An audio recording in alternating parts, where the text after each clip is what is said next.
You're welcome. Good afternoon to you. It's good afternoon, Ghana. And this afternoon, we have still Aisha One issues coming up. There has been more development on this particular problem that Ghana is faced with.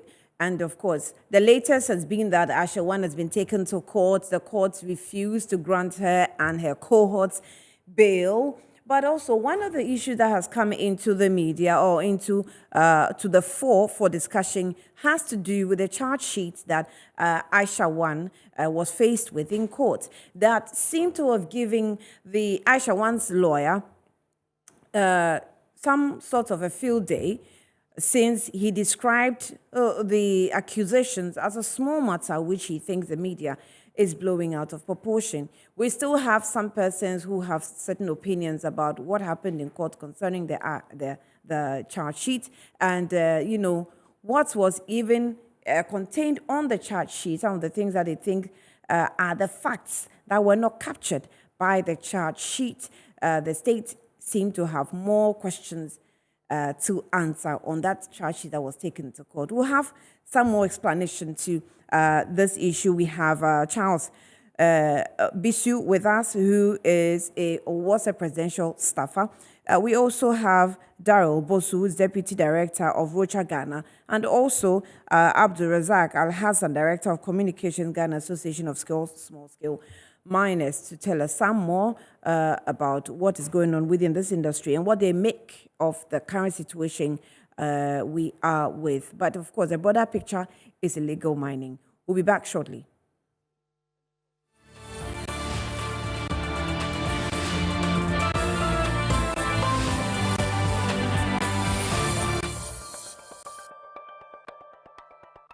Welcome back to Good Afternoon, Ghana. Let's get into the issues straight away. Now, we have Charles Bisu. When he was a presidential staffer, he was actually the secretary to the Inter-Ministerial Committee to illegal mining during that time when we started the fight. Charles Bisu, thank you for joining us. You're welcome to Good Afternoon, Ghana. Good afternoon. Thanks for having me. Great. Now, let me have that clarity. Are you still at the presidency? No, I am not. Okay. Thank you for that correction. And also, the Interministerial Committee on Illegal Mining, does it still exist? For me, I did not hear any in communication from the government to say that it has been dissolved. One, it was a cabinet decision to actually form the interministerial committee. So I haven't actually heard of any cabinet decision. Dissolving it. However, we must put it on record that it was an ad hoc committee, so it wasn't supposed to be there for permanently. But was there a certain period of time that it was supposed to be working for and give us some reports? No, it was an ad hoc committee, and then there were no timelines attached to it. Right. Now, you have actually made the statement that Aisha One at that time was left off during the NDC government 3 consecutive times. How is that? Explain the situation to us. No, okay. I said that on the backdrop of I think the President Mahama or one of the NDC an NDC person saying that yes, Aisha One was arrested and on 3 occasions was left off the hook. So that was something that I maybe say that. But that wasn't the crux of my conversation. The crux of my conversation was to do with, that within the time that from 2009 up until now, we've expatriated 1,600 foreigners who are linked to the Galamsey issue. But within 2017 and 2019, 572 out of that 1,600, which is about 35% of the total, were repatriated under Nana Addo Dankwa Akufo-Addo's government. And also voluntarily, if you can check with the Immigration Service, most people left the system because the government made it so not lucrative to you to engage in galamsey or small-scale mining because it was a preserve of Ghanaians. So give me the figure again. Under Nana Addo, you said we've repatriated how many?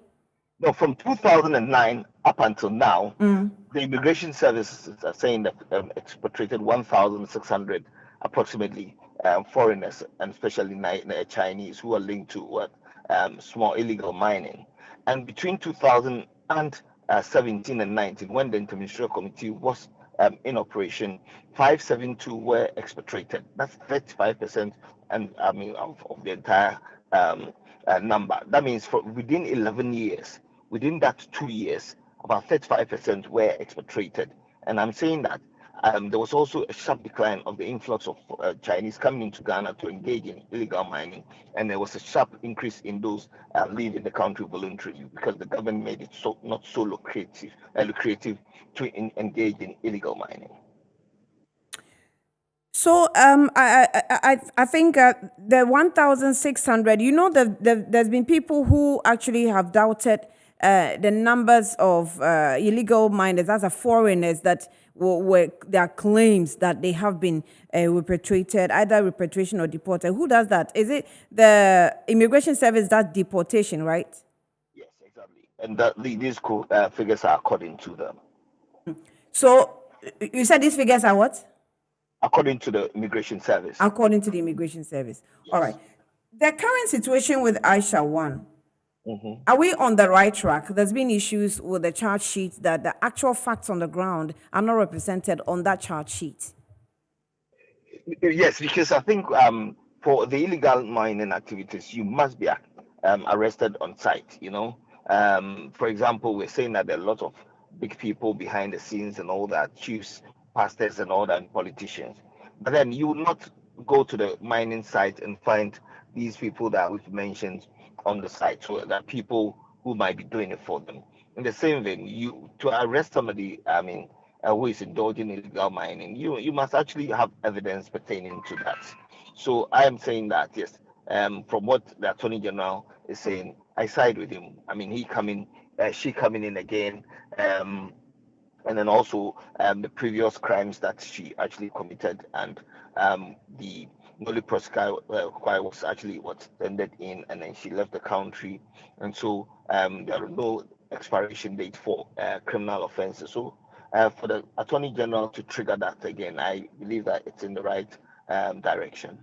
Yeah, but if you look at hindsight, some of the offenses that has been committed by Aisha One, the charge sheet should have more accusations than they do. We have, the Ghana card deception. We have accusations of she escaping from the country when the trial was ongoing, and then some other accusations, So we should expect more on that charge sheet. I thought she left the country after Noli Prosequi was actually, I do not know when, but I mean when it was actually put in. But then, I mean, falsification of documentation is also a bigger crime, even for a foreigner to do that in a foreign country. So that's, that's a serious crime as well. But I'm saying that if you're going to link it to Galamsey and all that, then we must have cogent evidence pertaining to that. And I don't think the Attorney General would just, conjure charges from anywhere. I mean, everything must be linked to the crime that she's being actually put before court for. But some of the issues I've mentioned do have evidences to it. Has been provided by the Immigration Service. People actually think the Immigration Service should be represented on the charge sheet. So there are the obvious activities that she undertook, that there are, evidences for it. How difficult is that? So why should the Immigration Service be on the charge sheet or represented? I'm missing that point. Because they have the issues against that. They have the Ghana card revelations. They have the chronology of she escaping and then coming through illegally through Togo and all that. So there are a number of them that they know, and they have evidences to it. But nothing has stopped the court from inviting the immigration when the trial starts. I mean, that's a decision of the court. But then when charges are preferred and matters go to court, whilst the trial is going on, there are people, the court if the court deems it fit, they will invite people or interested organizations or entities to come in and testify. So I don't think it's out of place for these charges to be tendered in for now. Did you ever know Aisha Won when you were in office at the time, working directly with the illegal mining fight? No, no. I tried not to actually engage with people directly. Hence, the use of technology and stuff like that. Because the main thing was that we taking the human interaction out of it, because that was where the corruption and other things were actually coming in. And also with the technology, it made it easier for us to ascertain certain things. So I never met her face to face. But what happened was that ahead of her activities in the Bill Portington area, and that was again alleged. I had people who were working and they said that is where she operates, and they go in, confiscate excavators, maybe two or three, and then within maybe a week or so, new ones are actually in the system again. Then so we kept on going there for more excavators. In other words, making it not lucrative for them, but we did not actually were not able actually to link her directly to those excavators. These were things that people were saying. And like I said in my preamble, I said people mention names of politicians, pastors, chiefs, and all that being involved in Galamsey, but you not actually go to the site to find them there. So you need to use the entities, hence the interministerial committee coming in doing the vetting to say that each company must be registered at the registrar general, which would be linked to the Ghana card. So basically, we're putting systems in place for us um, for the system to work, and all we need to do is be transparent enough and comply with the rules and regulations that we've put there. That was basically what the committee did. Well, there wasn't any day or time you tried tracing the issues concerning her mining empire and, Yeah. got some information that you No, probably will bring up for us to consider. no. After the Dolly Prosecutor issue, and then she had left the country, we got wind. I mean, and again, it's alleged that she came back into the country to Togo, and at that time, Tiu Adodankwa was the CID boss, and we reported it to her, and then she was swift enough. By the time the team got there, there was nobody there. Again, it could be true or it could not be true. But then we got information that she was back in the Ashanti region, and we reported it to the CID, because the CID falls under the police, fall under the ambit of the interministerial committee, which is the Interior Ministry. So basically, the interministerial committee was formed in such that at every point in time, each ministry had something to do. So at that point, we had to trigger the police, which falls under the Interior Ministry. So this was after the Nolly Prosequi. Yes, yes. But you had information that showed that she was engaging in some activities that needed her to be prosecuted. Can you come again, please? I'm saying that after these, you're saying it was after the Nolly Prosequi, but you had information that, were good enough or heavy enough evidences that she needed to be prosecuted as an illegal miner in the country, right? I mean, from what I've said, I mean, how do you go in and then prosecute her? You need to, if we had actually arrested her in person and then link her to the concessions or illegal concessions and all that, then you can actually have a cogent case. But then at that point, we didn't even find the person, so we didn't see deem it fit to actually. Well, maybe she felt that okay, she was still being pursued, so she had to leave the country, and then a few years later, come back. Maybe that's her. I mean, her decision. But then, all I'm saying is that you need to have compelling or cogent evidence to actually so that you'll be able to prosecute. All right. So from the time at the time you were working, the illegal mining was at a certain stage. What do you think we are doing now? Where are we? Do you think that we're winning the fight? Because there's been the argument that we are actually losing that fight. No, I don't think we're losing the fight. Maybe we've taken our eye off the ball for a minute, and then those that are actually the perpetrators of these crimes have actually gone back doing that. Because when the interministerial committee was formed, an ad hoc committee, yes, like consists of 10 ministries, cabinet ministers, and the president, within his wisdom, formed it. So the things that were done, i.e., a few lecturers and professors and technical people from UMAT, Tech, Minerals Commission on the various agencies came together and we put together a roadmap. The roadmap was adopted at the Accra Conference Center with all stakeholders involved. The president came in and it was launched. I think that things that were contained in the roadmap, maybe some of them have been left out. If we have tried and failed, then we could actually review it. For example, the Galam stop, which was actually to amalgamate all the relevant agencies so that it actually shows transparency. Because one of the problems with the Galamsey area was that there was no transparency. For example, you go to the Forestry Commission for an entry permit. The onus is on you to go to Minerals Commission for a license. Hitherto people were not doing so. You find them in the villages or in the forest reserve mining gold. Okay, so the Minerals Commission, Water Resources Commission, Forestry, any relevant agency, we brought the European Space Agency to train them at no cost to the government. So what happened was that once the Galamsop, everything would have been put on the Galamsop, even the application process.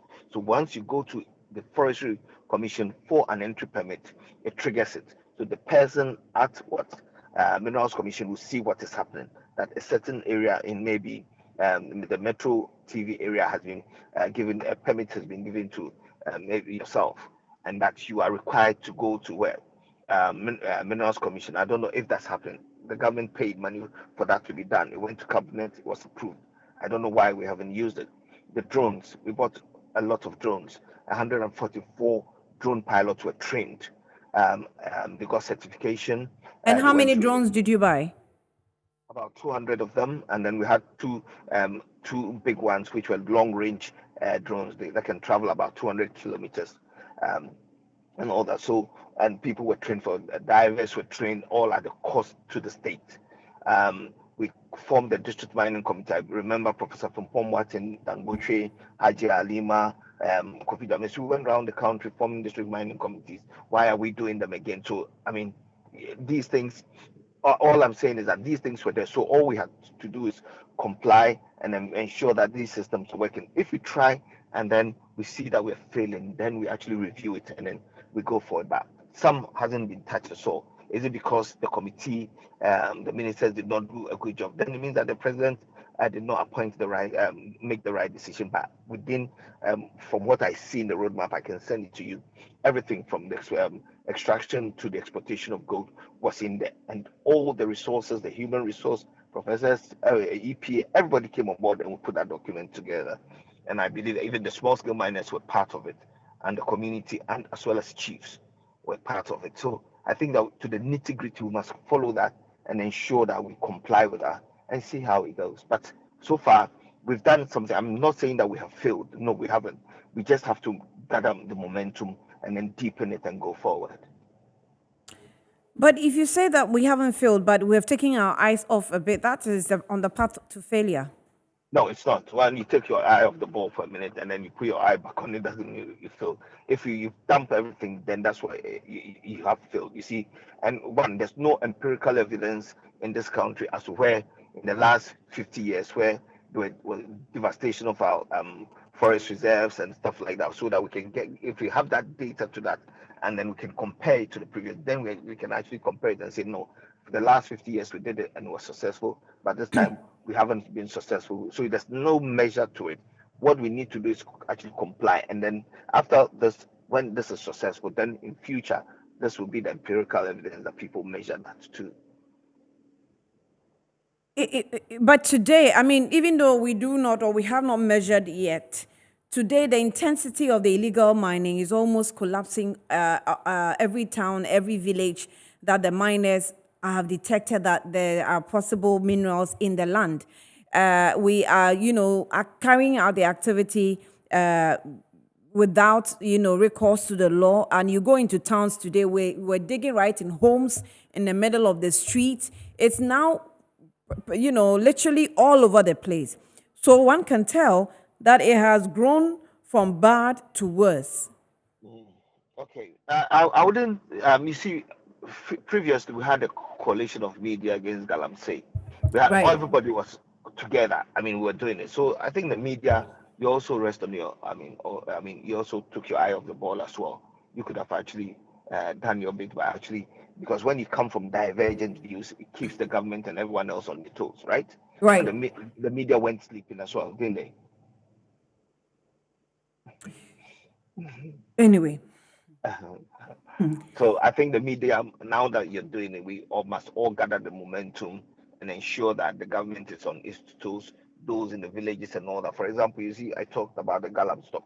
The Galam stop was such that there are levels of rights that it gives every individual. So yourself, a layperson or an official's bystander can actually download the app within their district and know the number of mining firms that we have there too. The committee decided that yes, at every point in time we must ensure that we publish all mining firms, the status within the national dailies in the internet era, so that people are aware of what is happening within their area, so that we can actually take the chaff out of the good grain. But then I haven't seen any publication and all that, and I think we've taken our eye off the ball. I think once we adhere to the nitty gritties of the roadmap, then we evolve from there. And then when we're going forward, we can actually, through evolution, actually deepen it and then improve on that.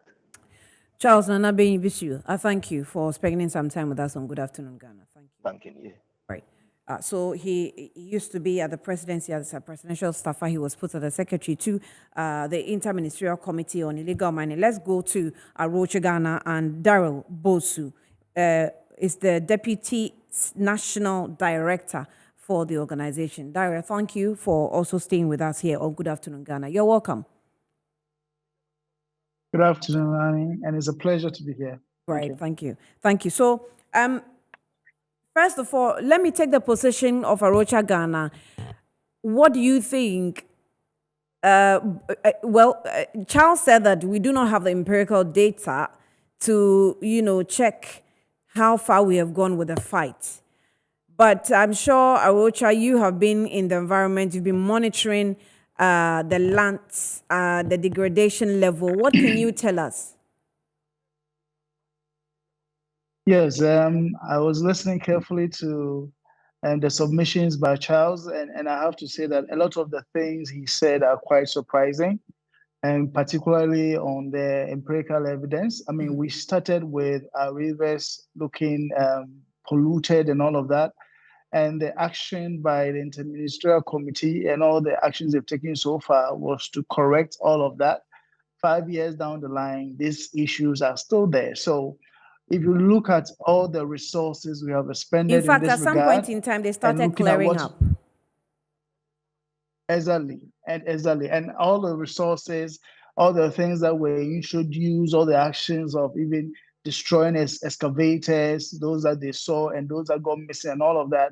And we still have these issues pending. We cannot say that we are winning the fight. And as far as we are concerned, we seem to be retrogressing much more than them. Because like you said, we've had media coalition sometime in the past really put in a lot of effort. Actually, they gave government the momentum to really push ahead with this fight against Galamsey. And the citizens were all rallying behind government to make this successful. But we realized along the line that government, after getting the support from the people, was no longer listening. Mm-hmm. They were doing things by themselves. And now we find ourselves running in circles. The issues are still there. We've not been able to address them. And that is unfortunate. So for you to say that the fight seems to be progressive, and I think that we are not winning, and there's more that needs to be done. The part that, he mentioned the media, because I am therefore a little guilty. We helped to put it out. I remember there was a coalition that was formed, Stop Galamsey Now.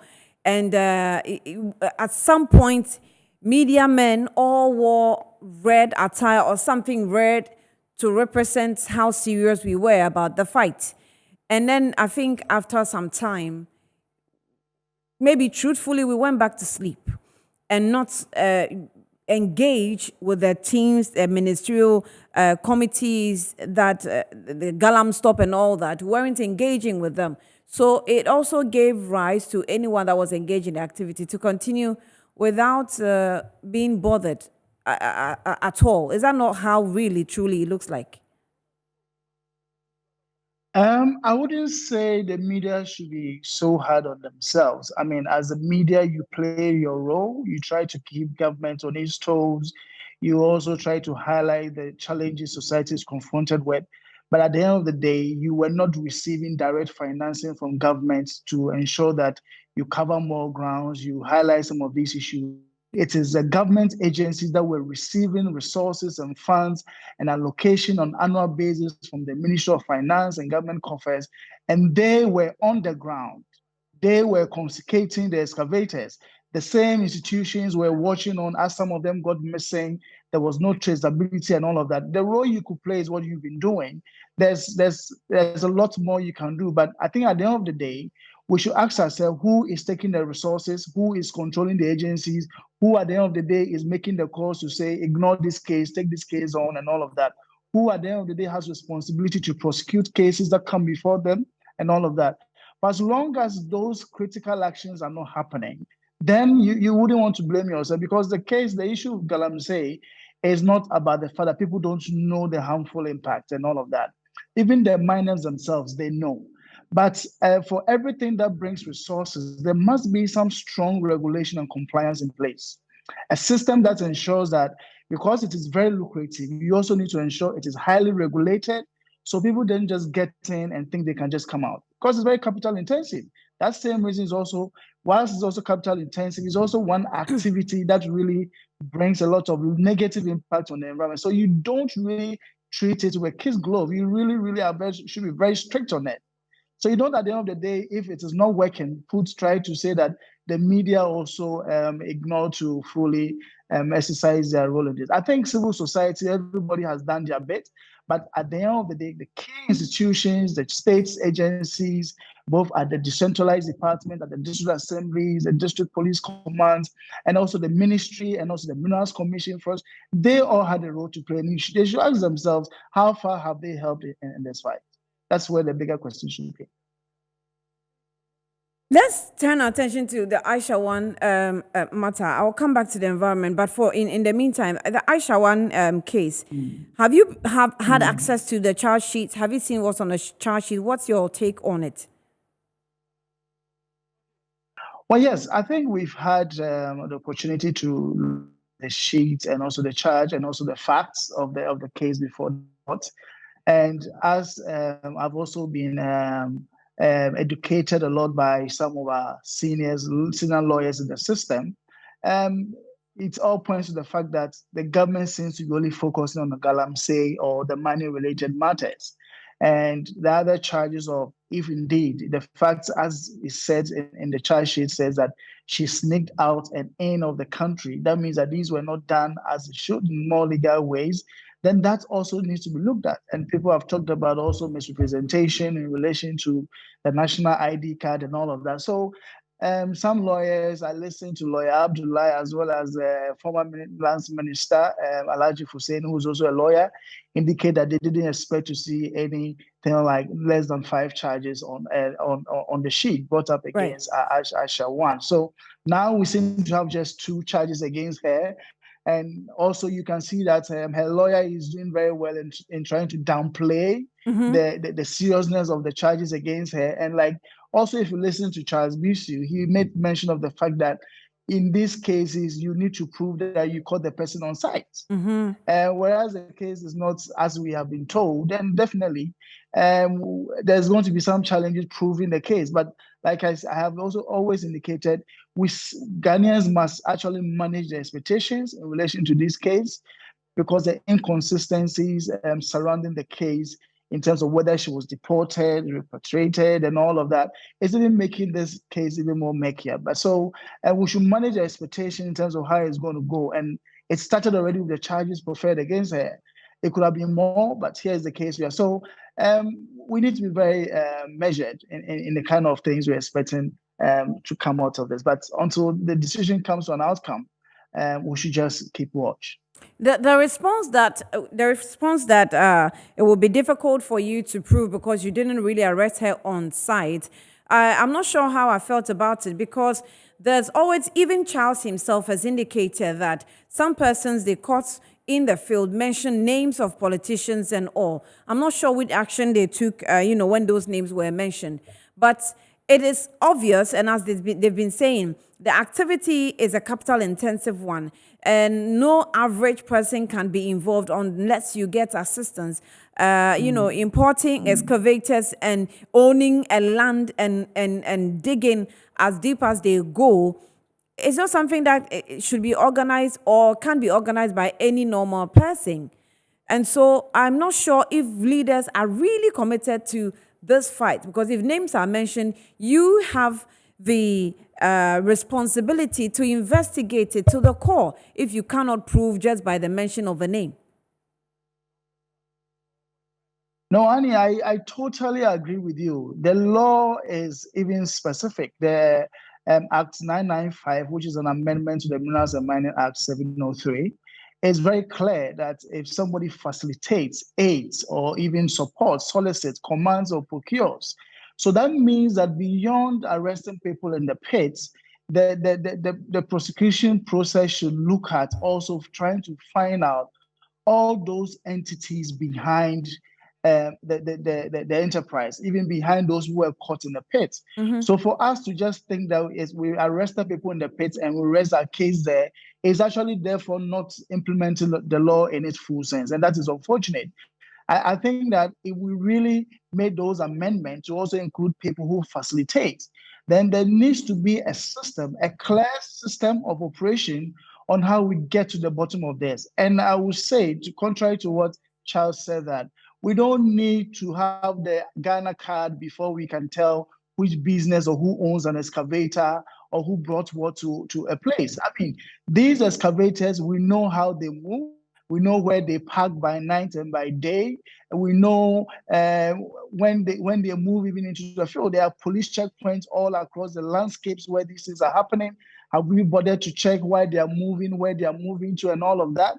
We talked about tracking all of these things. That was not done.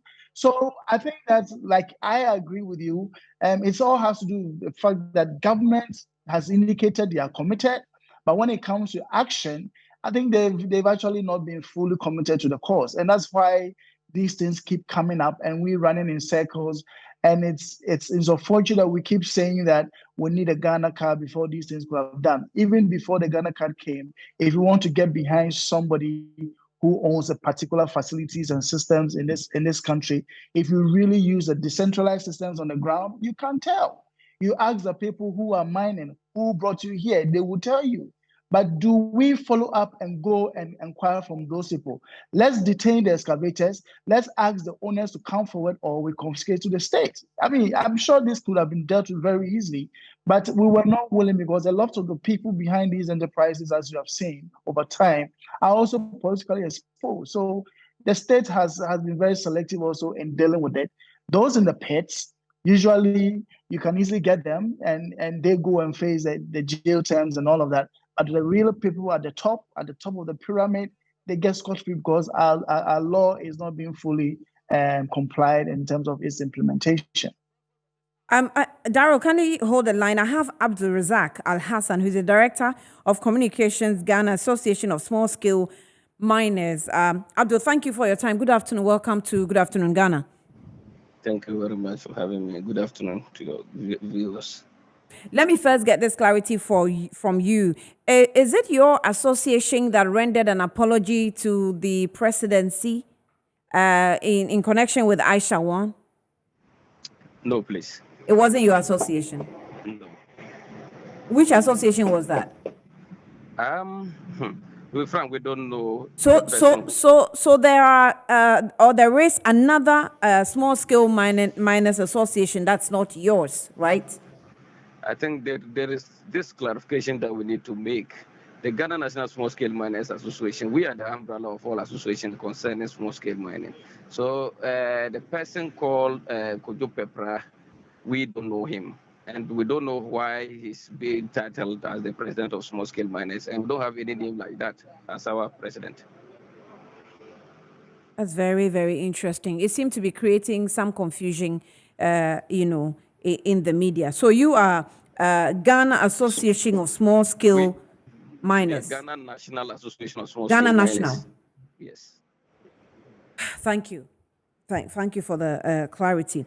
All right. So, where are we, or how does the Ghana National Association of Small Scale Miners see the fight? How do you consider our efforts? Are we winning the fight? Do we have people in the system that are making your work difficult? And what can we do? When we talk of the fight of Galamsey, I think it's a headache to all of us. We, the industry players, are finding things difficult because people don't even appreciate to differentiate between small scale and the Galamsey operatives. And since the government took over in 2017, this current government, the ban was a blanket one whereby they combine all of us and ask us all to leave the industry so that they will streamline the system, and then we take it up from there. And since that thing has been done, and they've brought so many reforms and those things, I think the government on their side, the policies and the reforms that they brought, yes, we can say they've gotten a headway. But when it comes to implementation, that is where the challenge is. That is where we are still where we are. And we, as national small-scale miners in this country, we've been giving our advice, we've been giving our ideas to government. But how it's been implemented, that is where the challenge is. What were the ideas you gave to government? One of them currently that the government is using is this community mining program. I think we brought that idea that we need to form this community mining model, and then Ghanaians who are idle and they don't have the muscles to go into to acquire licenses, we can put them into groups and then make sure that we get something for them doing. That's one of the reasons. We also advise government that, look, this fight shouldn't be only government. Let's see to the local communities whereby these mining activities are going on, because there is no law in this country which says that as small-scale miners we can mine on river bodies and then forest reserves. So if such things are going on, then we have to involve the various communities, especially their leadership, like the committee chairman or committee unit committee members, the assembly members, the caretakers as traditional leaders, because all of them are involved. Traditionally, we know very well that when you are even putting a canoe to fish on our river banks, sometimes you have to even meet the chiefs and those things. So it should be a community engagement. And at the same time, too, we also advise that, look, there should be more lands for these small-scale miners, because that law has been specified that it's meant for only and only Ghanaians. So, and when you come to the industry too, there was so much of a loophole, because the large-scale companies have taken a chunk of the lands. So many of us don't have access to this land to mine. So we brought all these ideas to bear, but how it's been put in shape and implemented, that is where we have so many challenges. The idea of the community mining, what shape was it supposed to take? For example, community, we were looking in a broader picture, because when you look at these Galamsey guys who are doing this thing, how do you even call it? They have some word that they use. They call them kolikoli. They are miners they are people who are Ghanaians who are staying in these mining communities.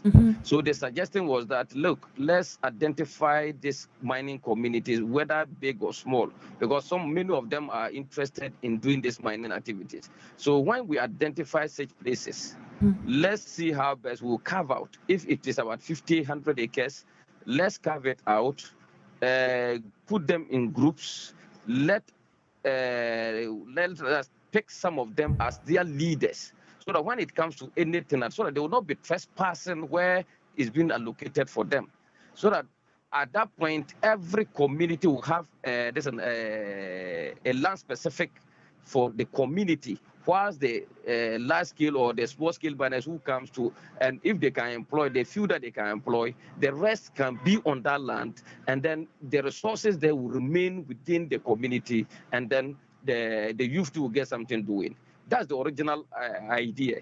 But when it comes to its implementation, I think when you follow the community mining scheme the way it's being done, it's more of politicization and those things. Where that is where some of us are seeing the challenge, because we don't know the aftercome.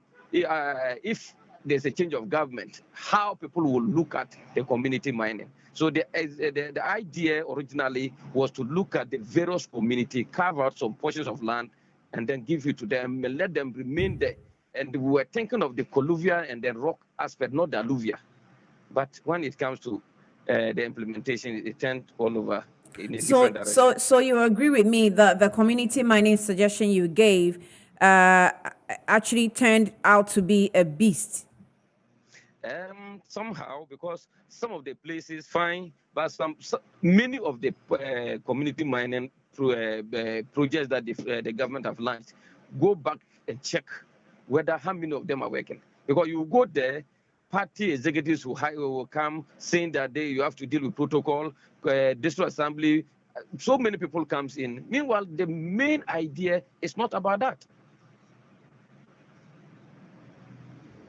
So party executives have taken over community mining and are looking into faces and party cards before they assign persons. I will not use the word party cards or something like that, but when you look at the implementations, because they've given the powers to the district mining committees as like the DCs as chairman. DCs and this DCs, they've been kept there by government, and government will protect by all means its political party. And many of the DCs, when they are leading of this community mining, always push the party executives ahead, and by so doing, it creates a whole lot of confusion. Because sometimes we even say that the mining, what is the name, district mining committees, for instance, its formation, we have some problematic with it. Because how do you form this district mining committees without even adding the these people, we the industry players, we are not part of that scheme. And when you go, and these people, many of them know nothing about mining. So how do you even talk to them? And every district mining committee too is being, the secretary is the Minerals Commission officer. And the Minerals Commission and EPA, these people can cover about 7-8 political districts. How can, if all of them are having meetings within some short period, how can these people go around to be part of these meetings?